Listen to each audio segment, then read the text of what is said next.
The Bells é um poema de Edgar Allan Poe, publicado em 1849. É um poema longo, dividido em 4 estrofes, cada uma das quais descreve um tipo diferente de sino: os sinos de prata do Natal, os sinos de ouro do casamento, os sinos de bronze do funeral e os sinos de ferro da guerra. O poema é escrito em um estilo onomatopaico, que significa que o som das palavras imita o som dos sinos. Por exemplo, a primeira estrofe começa com a palavra rir, que imita o som dos sinos tocando.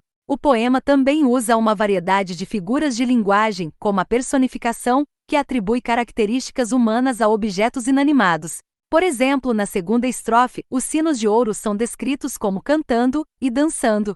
The Bells é um poema que evoca uma variedade de emoções, desde a alegria e a celebração do Natal, até a tristeza e a melancolia do funeral. O poema é um exemplo do estilo gótico de Poe, que usa o terror e o suspense para criar uma atmosfera de medo e tensão. Aqui estão alguns dos elementos que contribuem para o sucesso de The Bells. O uso da onomatopeia. O uso do som das palavras para imitar o som dos sinos cria uma atmosfera sonora que é muito evocativa. O uso de figuras de linguagem. As figuras de linguagem, como a personificação, ajudam a dar vida aos sinos e a criar uma atmosfera de suspense e mistério. Os temas de alegria, tristeza, celebração e morte são universalmente relevantes e continuam a ressoar com os leitores até hoje.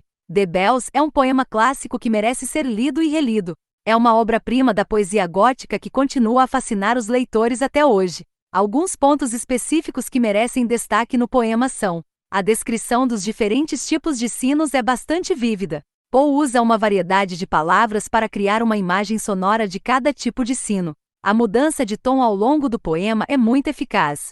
O poema começa com uma nota alegre e festiva, mas termina com uma nota sombria e melancólica. A mensagem do poema é complexa e multifacetada. O poema pode ser interpretado como uma celebração da vida, uma meditação sobre a morte ou uma reflexão sobre a passagem do tempo. The Bells é um poema complexo e fascinante. É um poema que merece ser lido e relido, para que o leitor possa descobrir todos os seus segredos. O título do poema faz referência aos diferentes tipos de sinos que são usados ao longo do poema, mas também pode ser interpretado de forma mais simbólica. Os sinos podem representar diferentes etapas da vida ou diferentes emoções.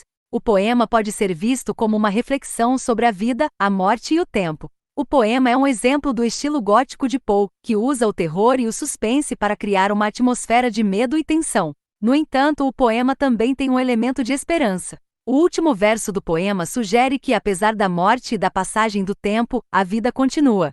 The Bells é um poema que continua a ser relevante e popular hoje. É um poema que evoca uma variedade de emoções e que pode ser interpretado de várias maneiras. É uma obra-prima da poesia gótica que merece ser lida e relida.